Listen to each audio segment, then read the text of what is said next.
మన ప్రభువైన యేసుక్రీస్తు నామములో మీ అందరికీ శుభాలు వందనాలు తెలియచేస్తున్నాను. ప్రియులారా, ఎలా ఉన్నారు? అంతా క్షేమంగా ఉన్నారా? ప్రభు యొక్క పరిశుద్ధమైనటువంటి పునరుద్ధాన దిన శుభాకాంక్షలను మీ అందరికీ తెలియజేస్తున్నాను. క్రీస్తు ప్రభువు వారు మరణమును గెలిచి మృత్యుంజయుడైనటువంటి ఈ పర్వదినము ఈస్టర్ పండుగ శుభాకాంక్షలను ప్రతి ఒక్కరికి తెలియచేస్తూ ఉన్నాను. ప్రియులారా, దేవుని యొక్క మహాకృపల వలన ఈస్టర్ పండుగ కొరకు ఏర్పాటు చేయబడ్డ దైవలేఖన భాగములు గమనించినట్లయితే కొరింథీయులకు రాసిన మొదటి పత్రిక 5వ అధ్యాయం 6 నుండి 8, మార్కు సువార్త 16వ అధ్యాయం 1 నుండి 8 ఈ రెండు పాఠ్య భాగాలు ఆధారంగా నేడు నేను ఏర్పరచుకున్న అంశము క్రీస్తు నేడు లేచెను హల్లెలూయా. క్రీస్తు నేడు లేచెను హల్లెలూయా.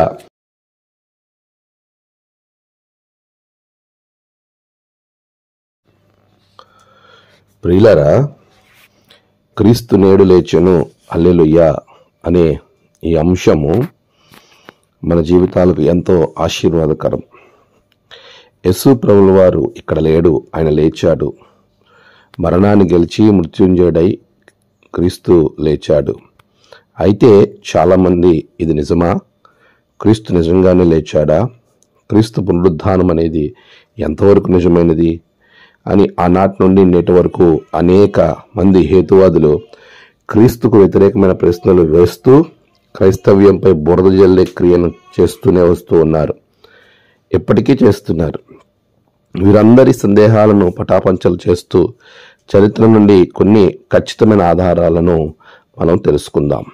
ప్రియులారా, గమనిస్తున్నప్పుడు అనేక మంది క్రీస్తు పునరుద్ధానమునకు వ్యతిరేకంగా ఎన్నో మాటలను పలుకుట మాత్రమే కాదు, అసత్య ఆరోపణలు ఎన్నో చేయడమైనది. అటువంటివి కొన్ని వాటిని మనము చరిత్రలో గమనించగలిగితే, మొదటిది స్విస్ థియరీ.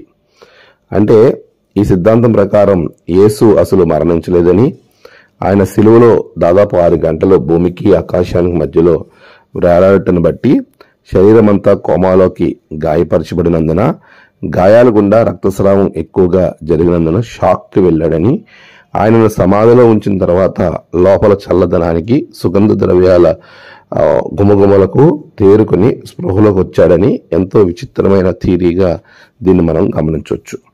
పిల్లరా, శిలువ శిక్షను నిర్వర్తించడంలో రోమీలు సిద్ధహస్తులు. నిందితులు మరణించాడని నిర్ధారించుకున్న తర్వాత మాత్రమే శిలువ నుండి దించుతారు. యేసే విషయంలోనూ ఆయన మరణాన్ని నిర్ధారించాకే, అనగా ప్రక్కలో బల్లెంతో పొడవటం యోహాను 19:34 ఫలితంగా ఆయనలో నుండి రక్తము నీరు కారణం. ఇలా చూచినవాడు సాక్ష్యమిచ్చాడు, అతని సాక్ష్యము సత్యమే యోహాను 19:35. ఇది చరిత్ర చెప్పు నిజం, దీనిని ఎవరు లేదనలేరు, అసత్యమని నిరూపించను లేరు. రెండవది నో బరియల్ థియరీ. ప్రియమైన సంఘమ విశ్వాసులారా, రోమీయులు సాంప్రదాయం ప్రకారం సిలువ వేయబడిన నిందితుల్ని ఇతర నేరస్తులు శవాలతో ఒక గోతులో కుప్పగా పోసేవారు. కాబట్టి వీరి దృష్టిలో యేసయ్య శవాన్ని సమాధి చేయలేదని, ఇతర నేరస్తులతో పాటు ఈయన శవాన్ని కూడా పారేశారని ఒక కట్టుకథ అలడం జరిగింది. కాబట్టి సమాధి ఖాళీగా ఉందని వీరి వాదన. ప్రియపాఠక, ఎవరు ఎన్ని వాదనలు చేసినా చరిత్రలో నిజాలను ఎవరు కూడా మరుగు చేయలేరు. నిజానికి యేసే శవాన్ని యూదులకు భయపడి ఆయనను రహస్య శిష్యుడిగా ఉన్న అరిమతె యోసేపు పిలాతు వద్ద సెలవు అడిగి తెచ్చి ఆయన శిలువ వేయబడిన చోటకు దగ్గరలో ఉన్న తోటలో తన కొరకే ముందుగా సిద్ధపరచుకున్న క్రొత్త సమాధిలో ఉంచాను యోహాను 19:38 నుండి 42 వరకు. అంతేగాక యేసు మరణించిన 3వ దినమున తిరిగి లేచినని ముందుగానే తెలియజేసిన గనుక ఈ విషయాన్ని పిలాతుకు చెప్పి సమాధి దగ్గర కావలి ఉంచిరి మత్తయి సువార్త 27:64-65. ఆ రాతికి రాజముద్ర వేసి సమాధి భద్రం చేసిరి మత్తయి 27:66. అయితే దేవుని మాట ప్రకారం విశ్రాంతి దినము గడిచిన తర్వాత తెల్లవారుజామున ప్రభువు దూత పరలోకం నుండి దిగివచ్చి ఆ రాతిని దొర్లించి దాని మీద కూర్చుండెను. ఆయన సజీవుడిగా లేపబడెను మత్తయి 28:1-2. క్రీస్తు నేడు లేచెను హల్లెలూయా. 3 దొంగలింపు థియరీ. ప్రియ విశ్వాసి, యేసు మరణం నుండి సజీవుగా లేవబడలేదని నిరూపించుటకు అనేక రకాలుగా ప్రయత్నించది. వారి ప్రయత్నాలన్నీ కూడా అబద్ధములని చరిత్ర నిరూపించబడింది. ఈ సిద్ధాంతంలో యూదులు గాని రోమీలు గాని లేదా యేసు శిష్యులే యేసు దేహాన్ని దొంగిలించారని, దీనిని యేసు పునరుద్ధానుడయ్యాడని వీరు చెప్పుచున్నారని ఇది ఎంతో విషప్రచారంగా చేశారు. యేసును సిలువ వేయమని కేకలు వేసి మరణశిక్ష విధించిన యూదులు గాని రోమీలు గాని ఎందుకు ఎత్తుకెళ్తారు? ప్రియులారా, ప్రధాన యాజకులు పరిశీలు వచ్చి యేసు దేహాన్ని గాని గూర్చి శిష్యులు వచ్చి దొంగిలించి పునరుద్ధానం అంటారేమో, కావున సమాధిని భద్రం చేయించమని అడిగిరి. మత్తయి 28:64-65. అయినా క్రీస్తు పునరుద్ధానుడయ్యాడు. మత్తయి 28:6. తాను చెప్పినట్లే ఆయన లేచాడు. ఆయన ఇక్కడ లేడు. క్రీస్తు మృతుల నుండి లేపబడిను.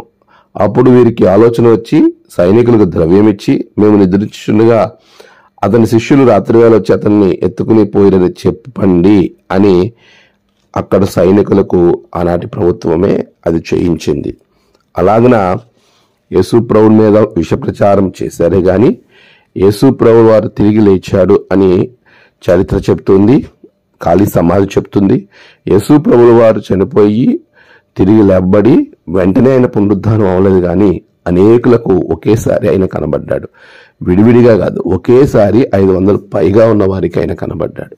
అందుకే అది నిరూపణమయ్యి యేసు మృత్యుంజయుడని ఈనాటికి కూడా ప్రభువుని గురించి ఒప్పుకునేవారు అనేక మంది లేకపోలేదు. ప్రియ విశ్వాసి, పునరుద్ధానం గురించి కొన్ని సంవత్సరాల క్రితము అనేక మంది అనేక రకాలైనటువంటి మాటలను చెప్పినప్పటికీ ఎవరైనా ఎప్పుడైనా మరణాన్ని గెలిచారా అంటే క్రీస్తు మరణాన్ని గెలిచారు. నేటికి క్రీస్తు మృతుల్లో నుండి లేపబడినని సజీవంగా సాక్ష్యంగా మనకున్న ఖాళీ సమాధే మనకి పెద్ద ఉదాహరణ. అందుకే క్రీస్తు నేడు లేచెను హల్లెలూయా అనే గాన ప్రతిగానాలతో మనమందరం క్రీస్తు ప్రభుని స్తుతిస్తాం, పునరుద్ధాన శక్తిని వెంబడిస్తాం. అటువంటి క్రీస్తు ప్రభుల వారిని మనం జ్ఞాపకం చేసుకుంటూ ఆయన లేచాడు అనేటువంటి దానిని మనం మననం చేసుకుందాం.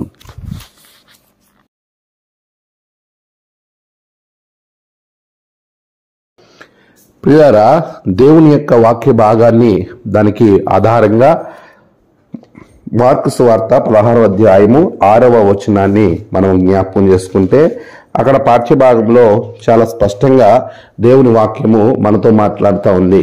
మార్కు సువార్త 16వ అధ్యాయము 6వ వచనం. ఆనాటి స్త్రీలు యేసు ప్రభువును వెతుకుతూ ఉన్నప్పుడు ప్రభు అక్కడ మాట్లాడుతున్నటువంటి మాట, కలవరపడకుడి, సిలువ వేయబడిన నజరేయుడగు యేసును మీరు వెతుకుచున్నారు. ఆయన లేచి ఉన్నాడు, ఇక్కడ లేడు. ఆయన లేచి ఉన్నాడు, ఇక్కడ లేడు. క్రీస్తు నేడు లేచెను హల్లెలూయా అనే గొప్ప యేసు ప్రభు వారి విజయాన్ని జ్ఞాపకం చేసుకుంటూ మనము వీధుల్లో విశేషంగా మనమందరం చేసే ఒక అద్భుతమైనటువంటి స్లోగన్ క్రీస్తు నేడు లేచెను హల్లెలూయా. నిజమే, ఆయన సమాధుల్లో లేడు, సమాధిని గెలిచినవాడు. ఓ మరణమా నీ ముళ్ళెక్కడా, ఓ మరణమా నీ విజయం ఎక్కడా అని మరణపు ముళ్ళును విడిచినటువంటి గొప్ప దేవుడు మన ప్రభువు. ఆయన మృతులలో నుండి లేచాడు అనే విషయాన్ని మనం జ్ఞాపకం చేసుకుంటున్నాం. తిమోతికి రాసినటువంటి 2వ పత్రిక 2:8, ప్రకటన 1:5 మృతులలో నుండి లేచిన ఆది సంభూతుడు అని రాయబడుతుంది. అపొస్తలుల కార్యాల గ్రంథం 2:24 దేవుడు ఆయనను లేపెను అని రాయబడుతుంది. అపొస్తలుల కార్యాల గ్రంథం 2:32, 3:15, 5:20 కొరింథీయులకు రాసినటువంటి పత్రికలో ఇంకా ఆయా సందర్భాలలో ప్రభు మృత్యుంజయుడై మరణపు ముళ్ళును విరిచినటువంటి దేవుడిగా మనం ఆయనను జ్ఞాపకం చేసుకుంటూ ఉన్నాం. ప్రియులారా, ఓ మరణమా నీ ముళ్ళు ఎక్కడ అనేటువంటి ఆ ప్రశ్న మరణాన్ని గురించి ఆయన వేయటం అనేది మనం గమనిస్తాం. కొరింథీయులకు రాసిన మొదటి పత్రిక 15వ అధ్యాయము 55వ వచనంలో, ఓ మరణమా నీ విజయం ఎక్కడా, ఓ మరణమా నీ ముళ్ళెక్కడా. నిజమే, మరణపు ముళ్ళును విరిచినటువంటి ప్రభు, అలాంటి గొప్ప దేవుడు క్రీస్తు నేడు లేచెను, దానికి ప్రభువుని స్తుతిస్తున్నాము హల్లెలూయా అనే మాటతో. అలాంటి ప్రభువుని మనం కలిగి ఉన్నాం. అలాంటి దేవుణ్ణి మనం కలిగి ఉన్నాం. ఆయన మరణములో నుండి, ఆయన మరణము మనకి ఏమి అనుగ్రహిస్తూ ఉంది అనేది మనం ఆలోచన చేయాలి. ఆయన లేచాడు, లెగడం ద్వారానే క్రైస్తవ్యం కట్టబడింది.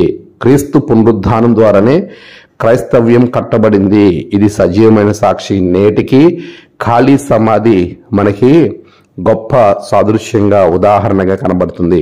యేసు ప్రభువారు చనిపోయి 3వ దినం తిరిగి లేచాడు గనకనే ఈరోజు క్రైస్తవ్యము నిజమైన దేవుని గురించి తెలుసుకుని అనేకులు గ్రహింపుగలిగి క్రైస్తవ్యంలోనికి రావటానికి ఇది క్రీస్తు నేడు లేచెను అనే ఖాళీ సమాధి సాదృశ్యము అనే విషయాన్ని జ్ఞాపకం చేస్తూ ఉన్నాను. అంత గొప్పటి కార్యాన్ని మనం తలంచుకుంటూ మనము ఈరోజు ఆ ప్రభువు మృత్యుంజయుడై లేచినటువంటి దినం వలన మనకు కలిగిన ఆశీర్వాదాలు ఏమిటంటే, మనలను ఆయనతో జీవింప చేయటానికి ఆయన తిరిగి లేచాడు. రోమీయులకు రాసిన పత్రిక 6:8-9. క్రీస్తుతో మనం జీవింపబడడానికి ఆయన అందుకనే తిరిగి లేచాడు అనే విషయాన్ని మీకు నేను జ్ఞాపకం చేస్తూ ఉన్నాను. ప్రియులారా, ఇది చాలా ప్రాముఖ్యమైనటువంటి విషయంగా ఉంది. మనము చనిపోయి తిరిగి జీవింపబడ్డానికి ఆయన మృత్యువుని గెలిచాడు అనే విషయమును మనము ధ్యానం చేసే వారంగా ఉండాలి అనే విషయాన్ని మీ అందరికీ నేను జ్ఞాపకం చేస్తూ ఉన్నాను. మృతుల్లో నుండి లేచిన వాడు మన పక్షాన విజ్ఞాపన చేస్తూ ఉన్నాడు. రెండవ విషయం, మొదటిది మనల్ని జీవింప చేయడానికి, రెండవది మన కొరకు విజ్ఞాపన చేసేవానిగా ఉన్నాడు. రోమీయులకు రాసిన పత్రిక 8:34. ఆయన మన కొరకు విజ్ఞాపన చేసేవానిగా ఉన్నాడు. మూడవది, పవిత్రమైన వరమును మనకు అనుగ్రహించుటకు ఆయన మృత్యుంజయుడయ్యాడు. అపోస్తలుల కార్యాల గ్రంథము 13:34 అక్కడ జ్ఞాపకం చేస్తున్నటువంటి మాటలను మనం చూస్తే ప్రభు చెప్తూ ఉన్నాడు, మరియు ఇక కుళ్ళు పట్టకుండా ఆయనను మృతులలో నుండి లేపుటను బట్టి దావీదునకు అనుగ్రహించిన పవిత్రమైన వరములను మీకు అనుగ్రహించును అని నమ్మకములై ఉన్నవని చెప్పాను. చూసారా, పవిత్రమైన వరములు అనుగ్రహించడంలో దేవుని యొక్క పునరుద్ధాన శక్తి మనకి అనుగ్రహింపబడింది అనే విషయాన్ని మీకు నేను జ్ఞాపకం చేస్తున్నాను. నాలుగవది గొప్ప కార్యం ఏంటంటే నీతిమంతులుగా తీర్చబడుటకు. రోమీయులకు రాసిన పత్రిక 4:25. రోమీయులకు రాసిన పత్రిక 4:25 మనం గమనించినట్లయితే, ఆయన మన అపరాధముల నిమిత్తము అప్పగింపబడి మనము నీతిమంతులుగా తీర్చబడుటకై లేపబడెను. మనము నీతిమంతులుగా తీర్చబడటం కోసం ఆయన లేపబడ్డాడు. ఆయన లేపబడ్డ దాన్ని బట్టి మనం అందరం నీతిమంతులుగా తీర్చబడుతూ ఉన్నాం. ఈ 4 విషయాలను మన మనసుల్లో భద్రం చేసుకుందాం. క్రీస్తు మరణపు ముళ్ళును విరచడం ద్వారా నువ్వు జీవింపబడుతూ ఉన్నావు. క్రీస్తు మరణాన్ని గెలవడం ద్వారా నీ పక్షాన ఆయన విజ్ఞాపన చేస్తున్నాడు. క్రీస్తు మరణాన్ని గెలవడం ద్వారా ఆయన నీకు ఎప్పుడు కూడా వరములను అనుగ్రహించేవాని ఉన్నాడు. క్రీస్తు నీ పక్షమున ఆయన లేవడం ద్వారా నీ కొరకు నా కొరకు మృత్యుంజయుడు అవ్వడం వలన మనం నీతిమంతులుగా తీర్చబడుతున్నాం. ఇలా నీతిమంతులుగా తీర్చబడటానికి మనము దేవుని యొక్క ప్రణాళికలో మనమందరము ఒక కార్యాన్ని జరిగించేవారు ఉండాలి. ఎందుకంటే ఆయన నీతిమంతుడు, మనము నీతిని కలిగి జీవించాలి. ఎటువంటి అపవిత్రమైనవి మనలో ఉండకూడదు. మన పాత స్వభావాన్ని తొలగించుకోవాలి. ఇదిగో క్రీస్తుతో పాటు మీరు లేపబడిన వారైతే పైనున్న వాటిని వెతుకుడి, భూ సంబంధమైన వాటిని విడిచిపెట్టండి అని వాక్యము చాలా స్పష్టంగా తెలియజేస్తుంది. కొలసీలు రాసిన పత్రిక 3:3.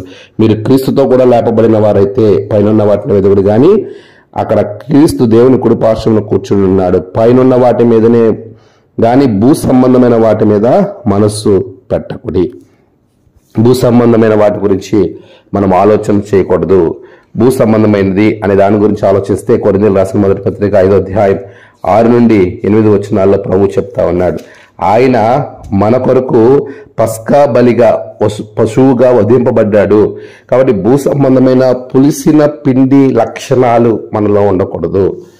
అక్కడ ఏమేమి లక్షణాలు అని చెప్తున్నాడంటే, పులిసిన పిండిని గురించి మాట్లాడుతూ ఆయన అంటున్నాడు, దుర్మార్గతయు దుష్టత్వమును పులి పిండితోనూ కాకుండా నిష్కపట్యముతోను సత్యముతోను పులియని రొట్టెతో పండుగ ఆచరిద్దాము.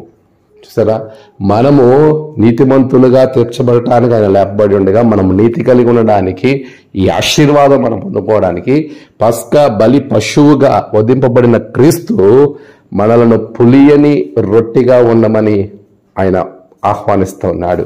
ఈరోజు మనము పై 4 ఆశీర్వాదాలు పొందుకోవడానికి మనము చేయాల్సింది ఏంటంటే, మొదటిగా మన జీవితంలో దుర్మార్గత వదిలిపెట్టాలి, దుష్టత్వాన్ని వదిలిపెట్టాలి, నిష్కపటముతో ఉండాలి, సత్యముతో జీవించాలి. 2 వదిలిపెట్టాలి, 2 కలిగి ఉండాలి. ఇక్కడ 4 విషయాలు, అక్కడ 4 ఆశీర్వాదాలు.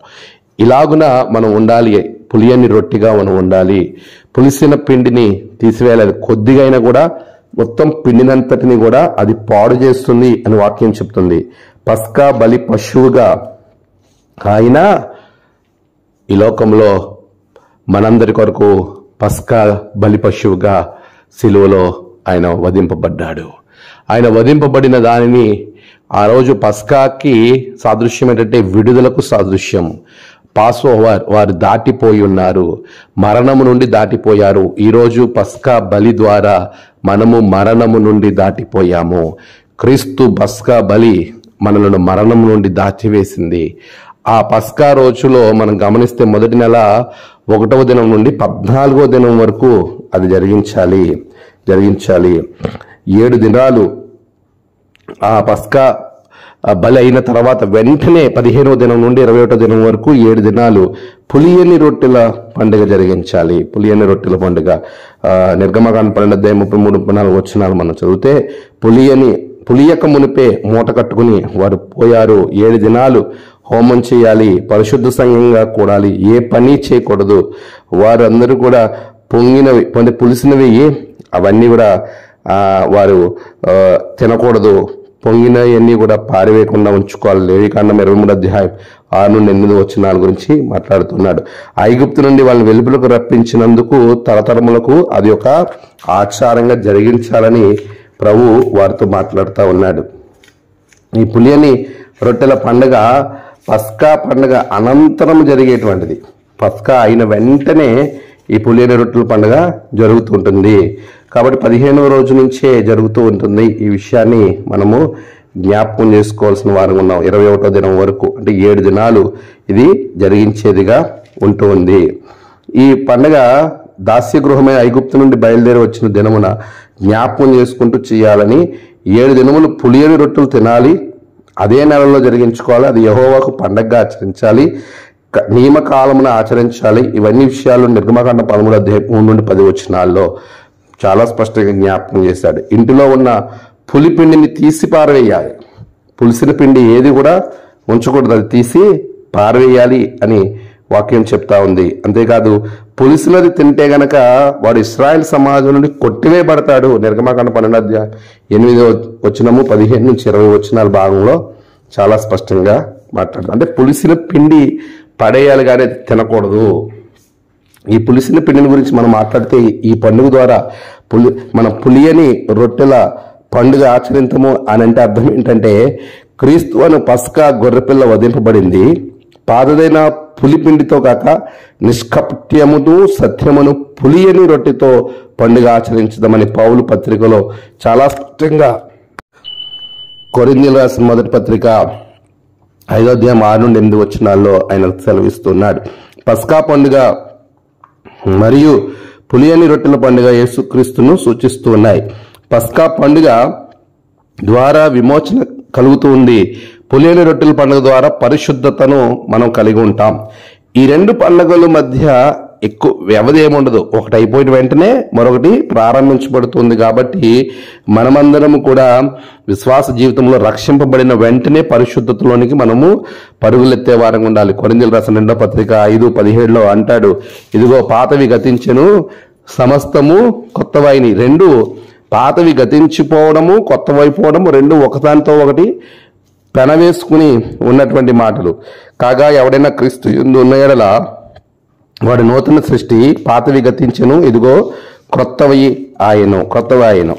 అలా క్రొత్తవిగా మారవడమే దేవుని యొక్క కోరిక అనే విషయాన్ని మీకు నేను జ్ఞాపకం చేస్తున్నాను. లూకాసు 18:9-12లో 12వ అధ్యాయం 1వ వచనం, మార్కు 8:15లో పరిసయ్యులు శాస్త్రులు పులియని పిండి వంటి వారని చెప్తారు.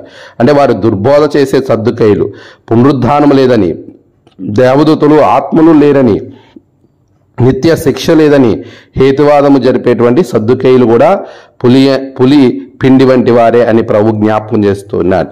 ప్రియులారా, మన జీవితంలో మనమందరం దేవుని చిత్తంలో పులియని రొట్టెల పండుగ ఉండాలి, కానీ పులిసిన వారంగా ఉండకూడదు. దైవ విషయము ధిక్కరించేటువంటి వారు గర్వానుసారంగా లోకానుసారంగా జీవించినటువంటి యెజబెల్ సంతతి వారు కూడా పులిసిన వారే. ప్రకటన 2:20 మనం చూస్తాం. ఈరోజు పులి అనేటువంటి వారిగా మనం ఉండాలి. ప్రేమ సమాధానం లేకుండా దుష్టత్వం కలిగిన వారు కూడా పులిసిన వారే. గలతీ 5:19-21లో, ఎఫెసీ 4:31లో, 1 కొరింథీ 5:8లో మరొకసారి మనం జ్ఞాపకం చేసుకోవచ్చు. ప్రియులారా, కాబట్టి క్రీస్తు అని మన పస్కా పశువు వధింపబడింది. మనకు పాతదైన పులిపిండితో మనము కాకుండా దుర్మార్గతే దుష్టత్వమును వదిలిపెట్టి పులిపిండితోనే కాకుండా పులియని రొట్టెతో పండుగను మనం జరిగించుకుంటూ ముందుకు వెళ్ళినప్పుడు ప్రభువు ఈ లోకానికి వచ్చి మరణించి పస్కా బలి పశువుగా మరణించి ఆయన క్రీస్తు లేచెను, ఆయన ఇక్కడ లేడు అన్నదాన్ని మన జీవితంలో ఆశీర్వాదకరంగా మనం ఉంచుకోగలుగుతాం. ఆయన ఇచ్చే ఆశీర్వాదాలు ఎంత గొప్పగా ఉన్నాయి చూడండి. ఆయనతో జీవించగలుగుతాం. ఆయన మన కొరకు విజ్ఞాపన చేసే స్థాయిలోనికి వెళ్తుంటారు.